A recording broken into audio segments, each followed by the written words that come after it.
लोकशाहीचा बुलंद आवाज, रिपब्लिकन वार्ता, महाराष्ट्र। जालना रेल्वे स्थानकावरून वंदे भारत एक्सप्रेस या आधुनिक रेल्वेचा शुभारंभ। आधुनिक भारताची ट्रेन जालना येथून सुरुवात। उपमुख्यमंत्री फडणवीस। दिनांक 30 डिसेंबर 2023 रोजी जालना रेल्वे स्थानकावरून वंदे भारत एक्सप्रेस या आधुनिक रेल्वेचा शुभारंभ मान्यवरांच्या हस्ते करण्यात आला। या प्रसंगी राज्याचे गृहमंत्री तथा उपमुख्यमंत्री देवेंद्र फडणवीस यांच्या हस्ते या रेल्वेला हिरवा झेंडा दाखवून जालना ते मुंबई ही आधुनिक रेल्वे आजपासून धावणार असल्याची माहिती राज्याचे उपमुख्यमंत्री देवेंद्र फडणवीस यांनी दिली। तसेच यावेळी बोलताना केंद्रीय रेल्वे राज्यमंत्री रावसाहेब पाटील दानवे यांनी सांगितलं आहे की आधुनिक वंदे भारत रेल्वे ही जालना ते मुंबई तसेच रेल्वे विभागाने 2014 ते 2023 पर्यंत अत्यंत गतीने प्रगती केली आहे व सर्व देशभरात रेल्वे लाईन हे मोठ्या प्रगतीपथावर आपले काम करत असल्याचे मत यावेळी दानवे यांनी व्यक्त केलं।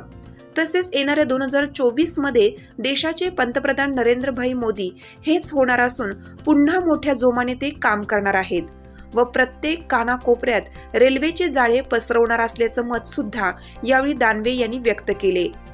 तसेच यापूर्वीच्या सरकारमध्ये महाराष्ट्राला फक्त 1600 कोटी रुपये मिळत होते, मात्र मोदीजी सरकारमध्ये 12,000 कोटी रुपयांचे बजेट या रेल्वे विभागाला मिळालं आहे। तसेच 2024 पर्यंत देशातील प्रत्येक भागात रेल्वे लाईन या विद्युत होणार असल्याची माहिती सुद्धा रेल्वे राज्यमंत्री रावसाहेब पाटील दानवे यांनी जालना येथे दिली आहे। या उद्घाटन प्रसंगी केंद्रीय रेल्वे राज्यमंत्री रावसाहेब पाटील दानवे, उपमुख्यमंत्री देवेंद्र फडणवीस, पालकमंत्री अतुल सावे, विरोधी पक्षनेते अंबादास दानवे, राजेश राठोड, बबनराव लोणीकर, आमदार संतोष पाटील दानवे, आमदार नारायण कुचे, आमदार राजेश राठोड, माजी मंत्री अर्जुनराव खोतकर, आमदार कैलास गोरंट्याल आदी मान्यवर उपस्थित होते। 14 ते 2023 ही अत्यंत गतीनं अशा प्रकारची प्रगती केलेली आहे। आपल्याला माहिती आहे की 2014 ते 23 या काळामध्ये रेल्वेवरचं बजेट वाढलेलं आहे। 2014 पर्यंत आपल्या महाराष्ट्राला फक्त 1600 कोटी रुपये मिळत होते।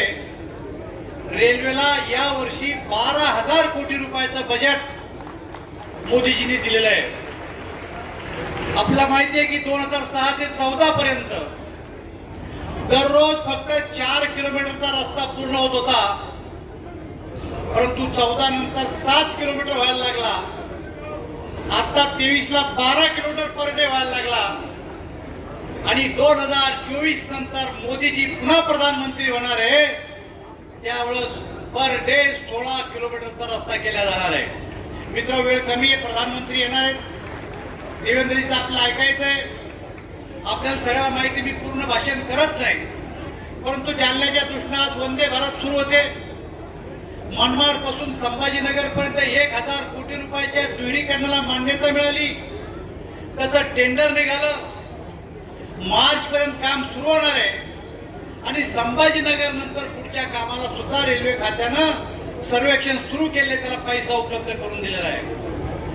जवळपास संभाजीनगर मनमाड ते जालन्यापर्यंत इलेक्ट्रिफिकेशन पूर्ण झालेलं आहे आणि त्यामुळेच ही रेल्वे आज या ठिकाणी सुरू लागली। परंतु देशामध्ये 2024 पर्यंत संपूर्ण ब्रॉडगेजवर इलेक्ट्रिफिकेशनचं काम सरकार करणार आहे आणि त्यातलं 90% काम आतापर्यंत पूर्ण झालेलं आहे। वंदे भारत ट्रेन आतापर्यंत 34 आहे, आणि त्यातला आता जालन्याचा नंबर लागलेला आहे। वेळ संपत आला आहे। मी आदरणीय देवेंद्रजीला विनंती करतो की आपण मार्गदर्शन करावं। केंद्र सरकारचे रेल्वे राज्यमंत्री माननीय रावसाहेब पाटील दानवे, अतुलजी सावे, अंबादासजी दानवे, बबनरावजी लोणीकर, संतोषजी दानवे, नारायणजी कुचे, राजेशजी राठोड, अर्जुनराव खोतकर, कैलासजी गोरंट्याल, मंचावर उपस्थित जिल्हाधिकारी, सीओ, सर्वच सन्मान्य अतिथी आणि उपस्थित सर्व भगिनी आणि बंधूंनो, आज जालन्याकरता ही खरोखर अतिशय आनंदाची गोष्ट आहे की वंदे भारत ही आधुनिक भारताची ट्रेन जालना रिपब्लिकन वार्ता महाराष्ट्र न्यूजसाठी भोकरदन प्रतिनिधी मजहर Khan Pathan, Jalna. Subscribe now and press the bell icon. Never miss an update.